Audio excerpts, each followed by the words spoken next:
Selamat pagi. Mari kita sarapan dengan porsi besar. Ada daun klorofil, ada cabai, ada ikan bakar, ada sup, dan ada mie.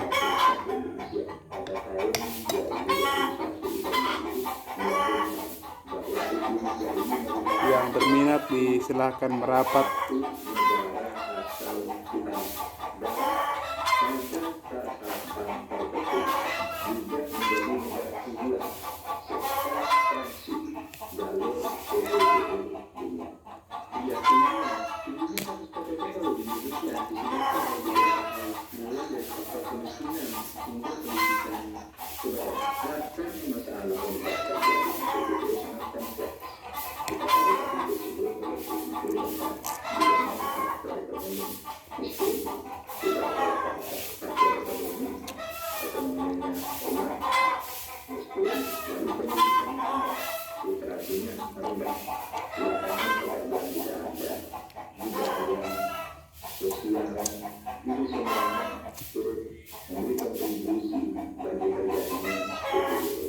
Mahfud juga mengatakan, berdasarkan data Kementerian PPPA, sejak tahun 2019 hingga 2021, setidaknya terdapat 2 orang yang menjadi korban PPPO. Dari jumlah tersebut, didominasi oleh perempuan dan anak-anak sebagai kelompok rentan.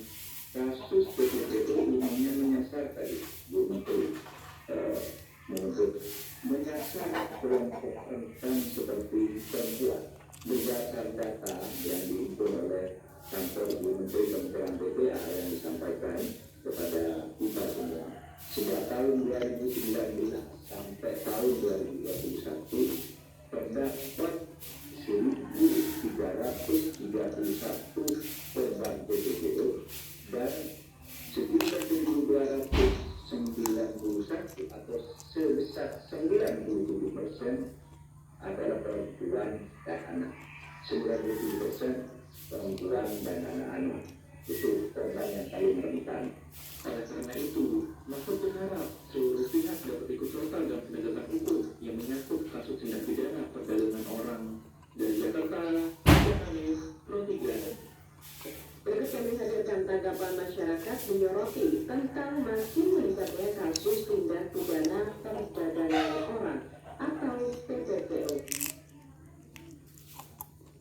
Mas, kalau saya rakyat, Mas, saya menemui kan saat ini kasus tindak pidana perdagangan orang kan sedang marak nih. Mas, bagaimana undang-undang tersebut dan Mas sebagai masyarakat, bagaimana cara menyikapi kasus kejahatan kemanusiaan tersebut? Menurut saya, dengan maraknya perdagangan orang saat ini itu terjadi karena menurut saya mayoritas korban itu merupakan berasal dari keluarga miskin. Dan selain itu juga para korban biasanya memiliki atau keterbatasan pendidikan dan juga pengetahuan yang terbatas terkait tindak pidana perdagangan orang. Menurut saya pemerintah harus membuat aturan atau mungkin undang-undang mengenai tindak pidana perdagangan orang, sehingga dan setelah adanya undang-undang atau aturan tersebut, penegak hukum juga harus tegas dalam menghukum tersangka ataupun siapapun yang terlibat dalam tindak perdagangan orang. Dan selain itu pemerintah juga harusnya membuat atau menambah lapangan pekerjaan baru untuk mengurangi angka pengangguran. Mbak, nama siapa Mas? Nama saya Tina, Mas. Mbak, saya ingin bertanya dulu, kan saat ini kasus tindak pidana perdagangan orang kan sedang marak. Bagaimana Mbak melihat hal tersebut dan Mbak sebagai masyarakat, bagaimana cara menyikapi kasus kejahatan kemanusiaan tersebut? Ya, tanggapan saya sih terkait kasus perdagangan orang sangat tidak kemanusiaan sekali ya. Saya harap pemerintah bisa menindak kasus-kasus seperti itu. Kalau saya menyikapinya lebih awal aja sih, misal mau cari kerja harus benar-benar jelas gimana kantornya, terus perusahaannya tuh kayak gimana. Kan banyak sih sekarang yang ingin kerja di dalam negeri ataupun luar negeri, tapi malah dengan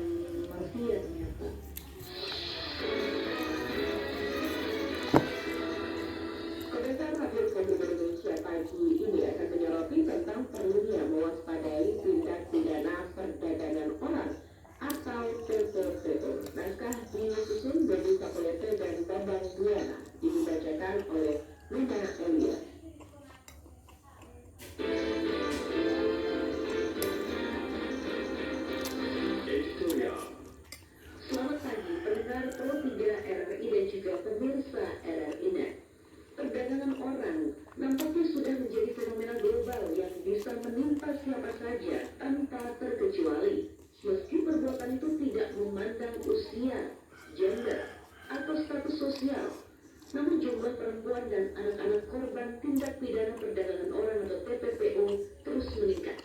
TPPO adalah suatu tindak kejahatan transnasional.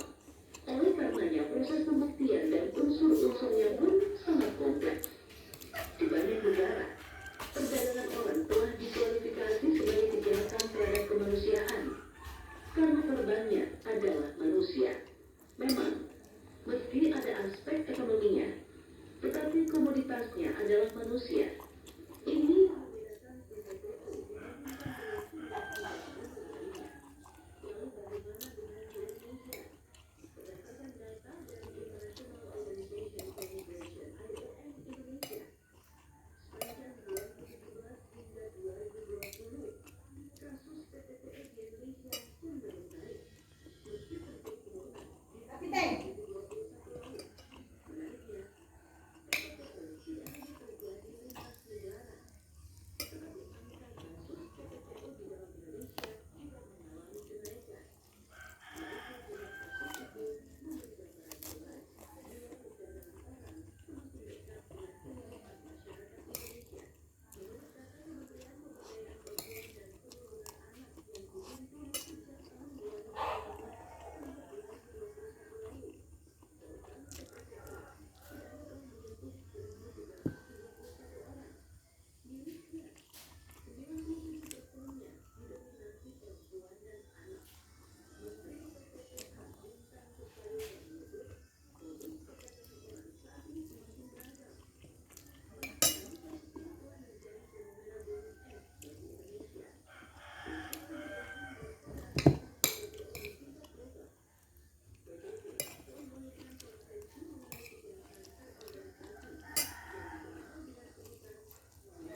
Ini baru porsi sarapan ya guys, jadi porsinya masih sedikit.